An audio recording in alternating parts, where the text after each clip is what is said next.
Morning. So, filmed this video a couple of times in a couple of different periods of time, but this is going to be the final version. I actually got a script, but I've got some notes on a whiteboard just there. I'm going to also put some stuff on the screen as we go. So as the title said, this is my impressions, my first 2 and a bit months now of using my 3D printer. Not sponsored by anyone, but all the bits myself, blah blah blah blah blah. Anyone wants to send me a 3D printer, I wouldn't say no, because I need a second one, but yeah, plug, gun, done, dusted. So yeah, it's my first impressions, and as a complete techno noob, techno numpty, I don't do technology. I do mechanical stuff, I don't do stuff with my hands. Technology, computers, not my bag. Sorry, I just moved the camera.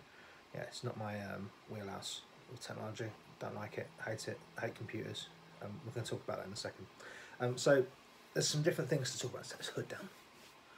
I've got morning here, it's like 6 in the morning. Yeah, so I'm talking about a couple of different things. I'm talking about pros and cons, so Uno, talking about upgrades, talking about the files themselves, hobbyist versus business, getting yourself into trouble via plagiarism or copyright, cost versus time, and then user error versus printer error, which they all sort of mesh together. So let's start with pros and cons. So the pros versus cons of a 3D printer are the cost and whether you get value for money from that. The aftercare service can be a con or a pro depending on the manufacturer. Quality of the finished product, pro versus con on that as well. Easy use, misconceptions. So we'll start with misconceptions. So the biggest thing I see, or biggest thing people say to me about a 3D printer is that they're, what's the word? The word is difficult, I think. There seems to be a bit of a dark art to certain people. They were to me. I didn't get one for ages and ages and ages. I'm glad I waited because it wasn't vastly expensive. There's a lot of misconceptions with it. I know nothing about computers. Anything I have a problem with a computer, I have to ask my partner. My daughter probably could operate a computer better than I could, and she's only one. Well, that's a joke, but yeah, I'm not tech savvy with stuff like that. I just about know how to operate this phone properly nowadays, and I've had it over a year. So yeah, computers, not firm friends with me. Technology, not really firm friends. So misconception, you need to know about computers and tech to be able to operate one. No, it does all it needs to do itself. You have to basically feed it the information. It doesn't have to be connected to a computer, which some people think that's what you have to do. You don't. It doesn't have to be connected to a computer. But yeah, just has to have an SD card, a USB like most. Hello pigs, hello pigs. Cat. Printer's actually running at the moment. You can hear the fan. Right? That's another misconception. It's noisy. It's dirty. It's poisonous. Blah blah blah blah. No, it's as loud as that. That's as loud as it gets. If it makes any noise louder than that, then there's something wrong with the printer, or you've done something wrong to it. Also, part of that noise is I've got 2 aftermarket parts in there, which is stopping it being dirty and poisonous and harmful. The resin isn't necessarily poisonous, but you don't want to be breathing it in front of the worst part of that is that you won't want to drink the resin, you won't want your kid near the resin, you don't want it on your hands or anything like that. So that's the dirty part out of it, really. And we'll come to clean up in a bit. Well, that's a misconception. Price as a misconception. They're incredibly pricey. That's a Elegoo Mars. Elegoo, whatever. Mars. I got that from Amazon. Delivered next day for $250. A few months back, dropped down to $239. Last time I checked, it was at $190 delivered with Prime. 190 quid. If I had 190 quid, I'd have another one. Like a shot. And that comes, we'll talk about that more at the end. 1 second. Sorry about that, bit of noise coming in there, I couldn't stop, so by my cats. And just doing it again. He's scraping over his bowl. Doesn't matter. Anyway, yeah, so price. £190 right now, weekend out, weekend away. It's not a vast amount of money. I'm on limited means and I've got one. So, like I always say in my videos, my hobby has to pay for itself. This eventually has to pay for itself, which comes into business versus hobbyist in a bit. But yeah, so price, the initial price is not great in the general scheme of things. Yeah, does that make sense? It's something you can save up for, I think. The consumables make it slightly more expensive. I mean, I've got a Elegoo UV Cure as well. It's another £50. It was when I got it. I had a £30 Amazon voucher, so it was really £20. So yeah. So that's not a consumable. That's an extra. Then consumables. So the Q diagram here, just in case you know nothing about printers whatsoever. So the consumables are on that particular printer are obviously the resin, the FEP screen. So that's the part at the bottom of the resin tank, which is it's almost like the same sort of material. It's not, I don't think. It's almost the same sort of material as a screen protector on a phone. That's a consumable. How consumable that is mainly down to yourself and how badly you treat it. So that's a consumable. The LCD UV screen is a consumable because they will eventually fail. So they're the consumables. Then you've got your resin, obviously, and you've got isopropyl alcohol, which is what you tend to use to clean your prints. When it comes to stuff that's poisonous, if you drink your resin, you'll make you ill. It's not very good in your hands. Isopropyl alcohol is a stiff stuff. It will make you really ill. You can get isopropyl alcohol poisoning just from breathing it in too much. So like, be sensible with it. That's what I'd say. Other consumables are stuff like blue roll, kitchen roll, and I use like a high ethanol content hand sanitizer as well, just in case I get any resin on my hands before I go to the sink and try and wash it off. And that's another thing. The resin, you can't really any like waste liquid resin or your ISO. Sorry, I'm leaning against that. Or your ISO once you've used it and it's been impregnated with resin, you can't just ditch in a bin or down the drain. It knackers up the environment. And UV curing resin, once it goes down the drain and it goes to the sewage works where they use UV to kill the bacteria, it knackers that up. So I tend to use the UV light to solidify my resin and then destroy it, as in like put it in the bin as I normally would in my non-recyclable. It's not recyclable in any way. That's not exactly ideal, but that's the only options I have up to me. So I let my ISO with the resin in from the cleaning process. Once it gets to a certain stage, I let it sit in the sun until it becomes solid. You can then filter your isopropyl alcohol back off and reuse it. So that's quite handy if you're diligent with it. So don't just chuck stuff down the sink, is what I'm saying. Other consumables, stuff like gloves, face masks, etc. You want a particle mask, not the sort of face mask like an N95 mask will do in a pinch. If you've got an airbrush and you use a mask for airbrushing, you've got a decent airbrush mask, fine, sorted. I don't have an airbrush. Pretty much it was this or an airbrush, and I like the way I paint with paints and a paintbrush, and an airbrush is a steep curve for me, so it was this instead. That's what I decided to get. So that's the consumables from that point of view. Then you've got your value for money, like I said before. So average print bed's about yay big. Yeah, as long as it's not too high. Take about 2 hours to print your general size stuff. So if you want to print something like one example there, it's fine. One of my engines, there we go. So one of my engines at this size, if I filled a print bed full of these, it'd take about 2 hours to print, 2.5 hours to print. Use about £1.50's worth of resin. So the value for money is pretty good, I think.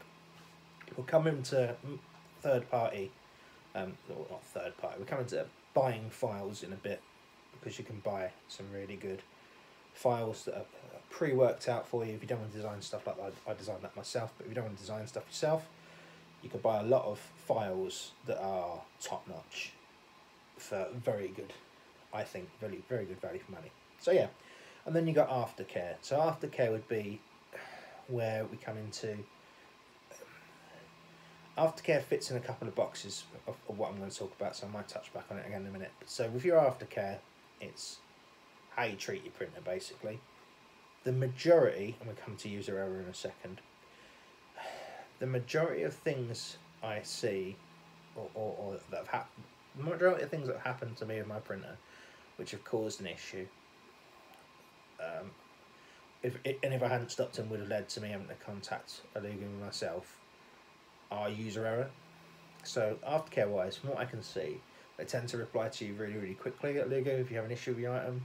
I've seen them send out free stuff for free to people, even if it is user error and they've knackered something by being a dumbass. So I think I've not experienced their aftercare service, so it's hard to tell for me, but from what I've seen from others on the internet, it seems to be pretty damn good. So I'm happy with that. I don't know what it's like for the other brands, but I don't have other brand printers, so it don't really matter.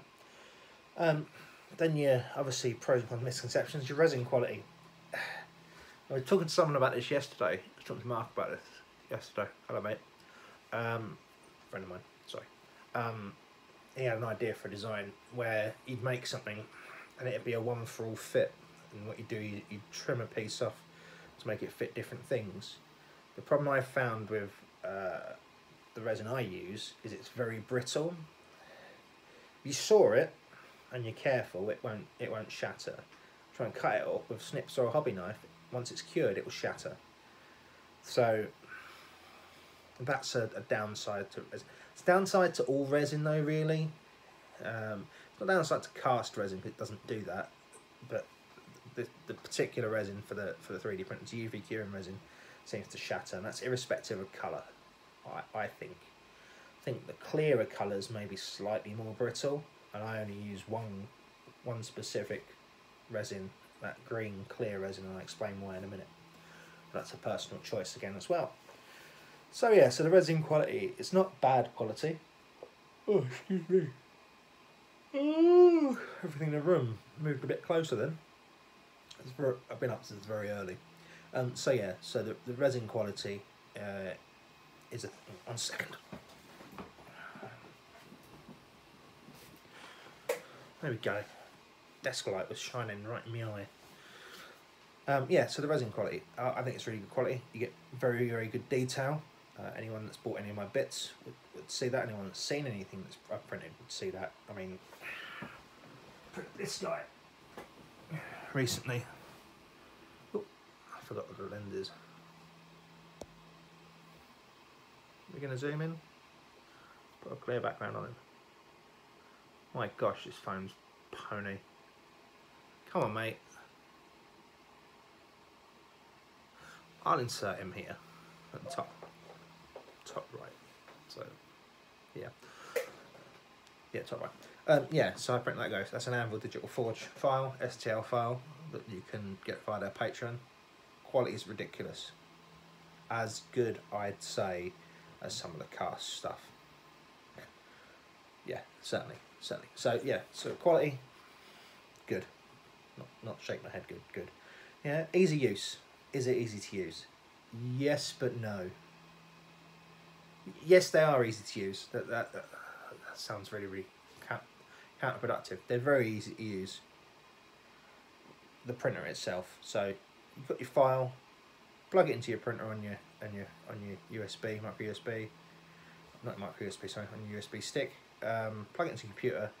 Select the file in the menu. Press print. It prints. Once it's printed, detach your build plate. Take your print off the build plate. Clean it, isopropyl alcohol, rinse it with water, put it on some UV light, remove the supports. If you put supports on before or after you've UV'd it, I do it before because it's easier and it's softer. Done and dusted, you can paint it, do whatever you want with it. So those steps there, easiest things. The bit I struggled with, first off, was the software on the computer. So the Mars, I think all the Elegoo printers come with Tutu Box. I think that's how you say it, that's how I say it, so that's how we're going to say it. which is the slicing software basically. You can resize in there as well. You can resize, you can change the angle, you can add supports, and you can slice the thing. So when I say slice, the software runs based on parameters that you can change, and we'll come to that in a second with user error. It works out how many layers it needs to do, whatever thickness, for whatever time amount of curing under the UV built in the printer as it does each layer. That's your slicing software, so it slices. UV cures that particular shape, slices, UV cures that, and then it makes a full shape. That's why some big 3D prints have almost like, looks like steps or lines going all the way up them. That's because it's cured a big section on a big print. The smaller prints, the lines are almost unseeable. So in case of that figure, you can't see any lines at all. And that's down to the orientation of the way it's printed. But there is no rings or lines at all. So yeah, see your slicing software. That is also a resizing software, so you can get a file that's massive, you can drop it. Depending on the size of the file itself, 25 megabytes is the maximum size it'll take on that, I think. I'm pretty sure it is. Might be wrong, might be bigger. I think it is actually bigger. Anyway, sorry. So you take a file, you put it in a tutor box, and then you can shrink it down. Or you can take a small file and increase the size of it. So you can make something that's bigger or smaller, the right size for you, as long as you know the dimensions you need. Set of mechanical calipers. Probably the best. These are silver lines, so not exactly expensive. £8 posted, best invention ever if you want to make stuff by yourself. If you're already making stuff with styrene and you haven't got a set of these, do yourself a favour, go on Amazon, buy a set. Like, it's crackers how much I use them on stuff. And before then, trying to work out with a ruler sizes, etc. Especially sizes of something that's indented. That, yeah. Just buy some mechanical calipers, and then you can size stuff up, you can size stuff down, you can make stuff to fit. So yeah, the tutor box isn't vastly difficult to use. Here on this top corner here in a second, I'll put settings that I use. So this is where a little bit of user error comes in. In the tutor box, in the slicing software, you can change 1,000,001 parameters. Yeah, you can change how thick each layer is, how long it cures for, how long the first layer cures for, the height in millimeters, the percentage of cure, all. You can change the ins and outs of a duck's arsehole on it, yeah?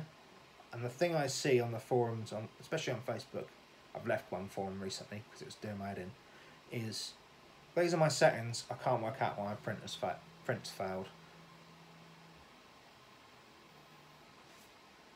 Don't fuck with it.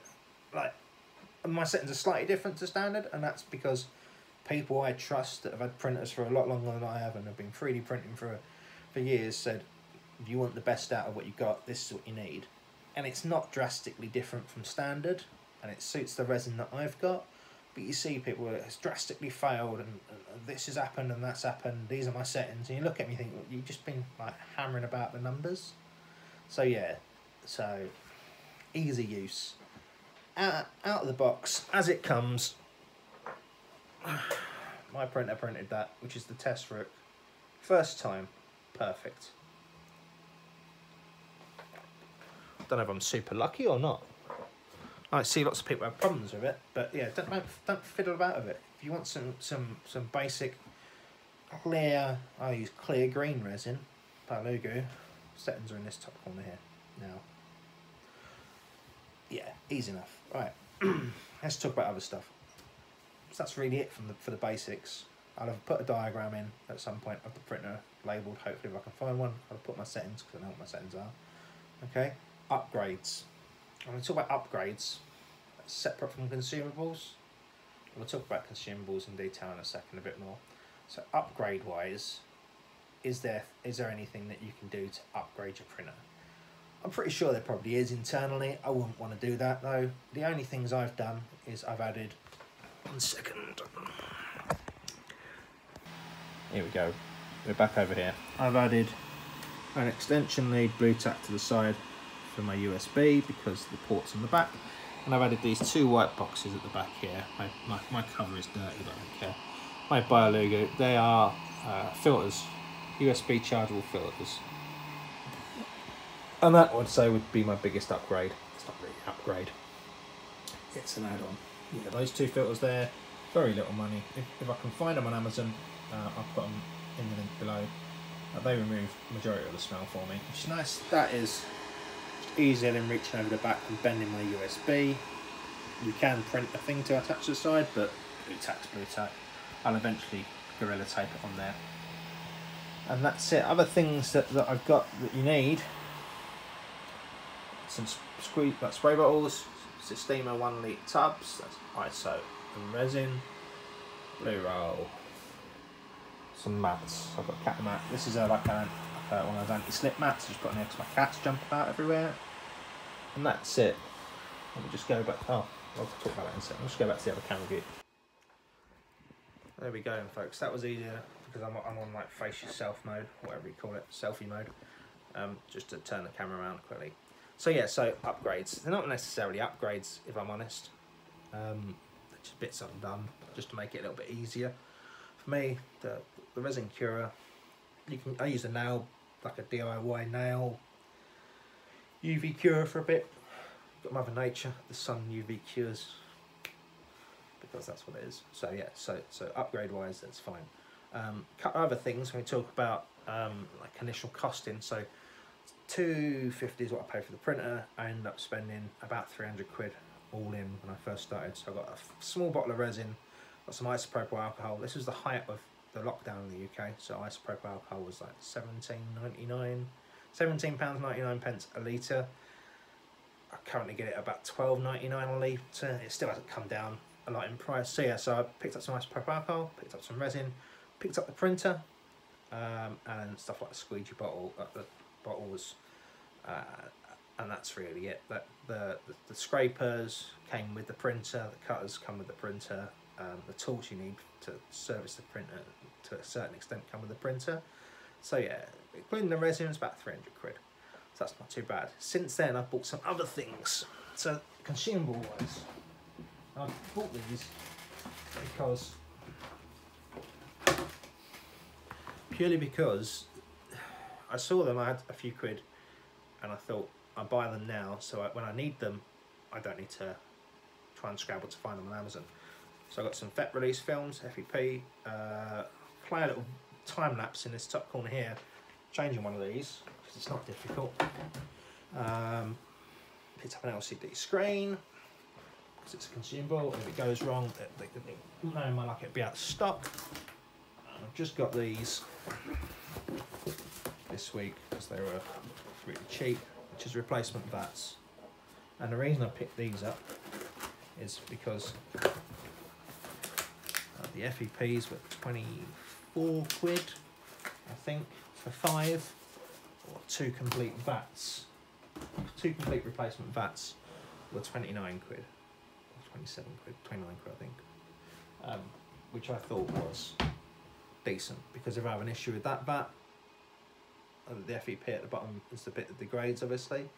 I have an issue with that, take it out, swap a new one straight in, and I've got them. They're polycarbonate rather than metal. Doesn't bother me in the slightest. Yeah, so consumables there. You're looking at, if you wanted to have a little stock of stuff, you're looking at about another 50 quid just for the FEP films, the FET films, and the LCD screen. Sorry, my brain just went absolutely to the toilet. So yeah, so that's the minimum I'd say that I'd have, and that's just because I worry a bit about stuff like that, and I want to use my printer when I can. If I want to use my printer at 3 o'clock and when I can, I have to wait for Amazon to deliver a part because I'm an idiot. That comes back into like user error again. So we'll talk about this now. It's a bit further down my list, but talk about user error versus printer error. Like I said before, majority of stuff I see is user error. Every failure of a print has been user error from my end. Whether I didn't add enough supports when I was cutting the file, whether the file wasn't good enough, as in something I designed was too crappy. Does that make sense? I didn't think about it in the 3D, whether I banged the table while the printer was on it really hard, which enough to shock it, or like the other day where I accidentally left the print on the bed and then press print and just about stopped it before it broke my screen. User error. Printer error. The standard USB that comes with the printer is the big thing that everyone goes on about being a piece of shit. And don't use it, blah, blah, blah. So from that standard USB that comes with it, it's a really poor quality one. I've bent mine already. It's really flimsy. It's reaching around the back. I've managed to bend it. It has the version. So coming to this. It has the version of Tutorbox that I use on it, rather than the newer version, the better version, the updated version. I prefer that version, so I use that. But I bought a USB drive for like tenner off Amazon, which is perfectly good. Again, things to note with that. I uploaded the file the other day to it, and I couldn't find it when I put it onto the printer.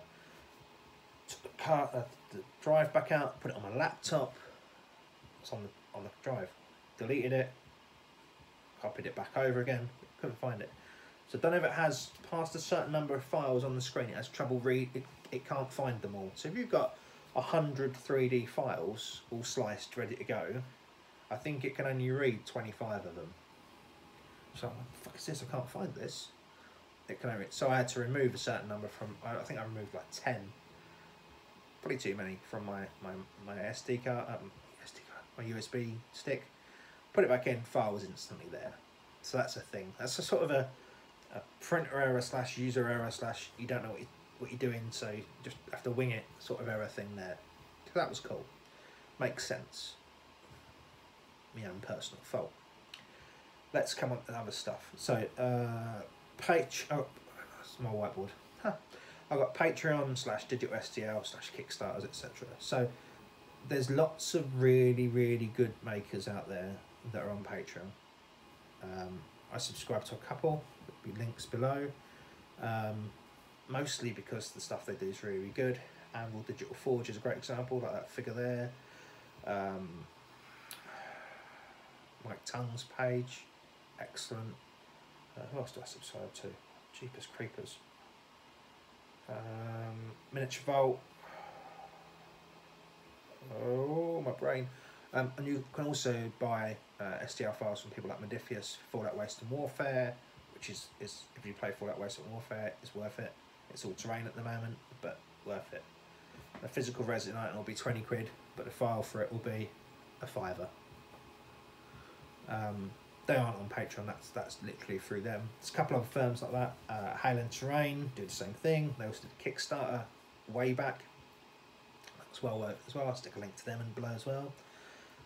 Yeah, so there's plenty of files out there. Thingiverse is where you can get a lot of your files, which, be careful when you get your file. Let's talk about this quick. So be careful, file-wise. So plagiarism / copyright. These are all Thingiverse files on here. There's 5 Thingiverse files: the base, the mini nuke, the laser rifle, the power armor torso, and the power armor stand. This is one of the first things I printed. I got copyright striked for this because although someone else had already put them on Thingiverse, as separate items, I reworked them into one objective piece. Yeah. Let everyone know that the files were on Thingiverse, blah, blah, blah, blah. Didn't ask for permission to use them, even though they're already on there. Doesn't matter. Got copyright striked because I shared the files. So this is the 1-on-1. This is mine. I do love it. I need to paint it soon. Might do it Atom Cats. I do like the Atom Cats. Anyway, I've got some decals. But don't be too big. Yeah. So just be aware of stuff like that. Also, plagiarism. I see it a little bit. People I know that. So there's only a finite amount of things that you can make. Yeah. If I want to make an engine, I make a lot of engine. I design a lot of engines. I want to design an engine, and I want to design a V8, for example. I'll Google pictures of V8. I'm not going to scroll through 200 pictures I'll get the rough idea from one of the first 5 pictures probably, and I'll base my design on that. But that's what everyone else does. So I use Tinkercad to design in. That's the first. That's something I'd heard about before. Don't really do computers. I had to go with it, and I found that it was actually quite easy for me to use as a technophobe. So I cracked on with it and designed some stuff, and that's where my range of bits came from. Just having a go for myself. I thought actually these aren't too bad. I could probably sell these and keep funding my own hobby, which is the whole point of my hobby life, and especially the Gasland stuff. It's the whole point of it, is to keep funding it. Yeah, so I started designing my own bits, roof racks and machine guns and stuff like that, because I could. And there's people on there that already make die-cast size engines and machine gun stuff, so there's plenty of stuff on there. If you make something yourself, yeah, awesome. If you take someone else's file from Thingiverse where it's used, put it on your Tinkercad, remove one bit and then print it, and then claim it as your own work, then it's plagiarism. You didn't do it. You're selling something that someone else designed. It bugs me. Same as if you see that. Right, so I've designed a minigun, right? So yeah, there's lots of different miniguns out there, from like General Electric miniguns up to like Gal cannons, yeah, and onwards, like Sea Whiz and the Goalkeeper, etc. They go from tiny to the size of the ones that are on A10 tank killers. But a minigun's a minigun. It's multiple barrels. They all look fairly the same. Yeah, I've seen people that I know that design stuff from scratch, because they've sent me it. I did this bit, and I did this bit, and I went off. Oh, yeah. That's how you do that bit. Share information with each other. How did you make this bend? This is pipe tool. Did you know? And then you get people commenting on it going, it's the same as the ones that you find on Thingiverse. Because, you know, it looks the same because it is the same, because you're basically all copying the same original photo of a gun. Does that make sense? So yeah, so that's a difference there. So I always keep all my work. Tinkercad's been okay. I've done a little video on Tinkercad before. I found it really easy to use. So yeah, so there's different files. People that do STLs for Gaslands, Mike Tong, like I said before, he does lots of figures, which are awesome, in different scales. He does Gasland scale. There's a really good set of files purely just for engines on there. None of my files are on Thingiverse available. I prefer to sell physical resin. If I was going to do files, I'd do Patreon eventually, but I'm not sure yet. I might do. It does take some of the hassle out of doing it, but I do enjoy it. So yeah, moves it straight onto business venture versus hobbyist. So I got the printer purely because I'm a hobbyist, and I build lots of things across lots of different like genres of wargaming. So from 20mm stuff for Gaslands up to 32mm, which is basically what Fallout is, 28mm Zona Alpha and stuff, which I've just got into Zona Alpha. So yeah, I build a lot and do a lot of stuff. This is my main hobby, is wargame stuff. Not the playing, the modelling and the painting. So as a hobbyist, is the whole reason why I bought the printer. If I was going in it from a business point of view, I'd have bought more than one printer, and probably a slightly bigger printer, like the Pro. And the Pro's not very big, actually. So I'd probably waited and bought a bigger printer. So yeah, so I started as a hobbyist, and then it became a bit of a sideline once people were like, oh bloody hell, how much for a set of this that you made, or how much is this that you made? I was like, okay, well let's make some modular stuff that no one else does. That's where the modular turrets came about. I saw a little niche, and I thought I could fit that, so the dustbin style modular turrets came about, and then the modular little turrets, and then the roof racks, and then the engines, and yada yada yada. So yeah, so I started as a hobbyist on that, and I enjoyed doing stuff as a hobbyist, like printing and stuff like that, bashing files together to make something else. Didn't claim that was my own work at all, but that's not how that works. So then you got cost versus time. So yeah, have I noticed a massive spike in my Elegoo bill? Not really, no. It's on, when I first got it, and it was on 12 hours a day, printing constantly. Slowed right down now. That's just finished printing actually. slowed, in fact, as that's finished printing. Turn that off. Ah, silence. Yeah, I've slowed right down. I probably do 3 or 4 prints a day. Some days I don't do anything. The other week I didn't print anything for like a week apart from orders. Yeah, so cost versus time. Average print time on a full bed of stuff is about 2 hours of very low height.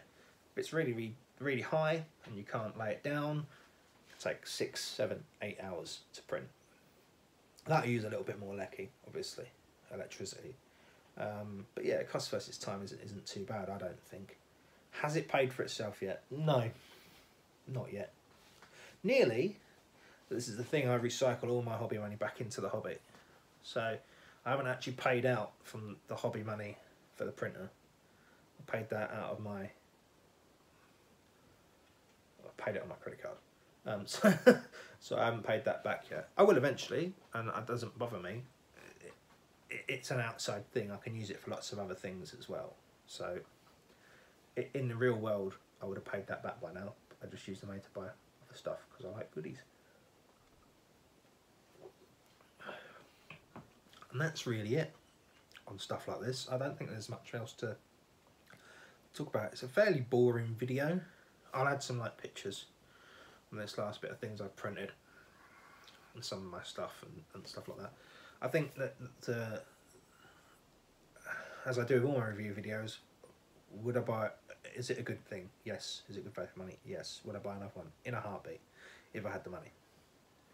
Would I buy a different printer? So this is obviously a resin, a UV resin printer. Would I buy like an FDM filament printer? Yes, because printing big bits of terrain on this is consuming as hell. But it's printing it on like a bed filament printer, much easier. You do get lines and stuff, but much easier. Just put it to work, leave it for 10 hours, come back and it's done and dusted. Problem with those is they seem to be quite a lot more hands-on and fiddly. Whereas this is literally plug and play, done, dusted, go. I've had a print finish, so I'm not going to show you me clean it up because there's videos of people taking the print off and stuff like that. So I'll wrap up here. I think it's been about 30 minutes anyway, probably a bit longer of me babbling on that printer. If there's any questions you need to know about your printers, or you want to know about a printer, or blah blah blah, I'll put them below. I'll link to Amazon. I'll link to Amazon down below as well. There'll be about 1,000,001 links below. But hey, it's alright, I don't mind doing that. Cool.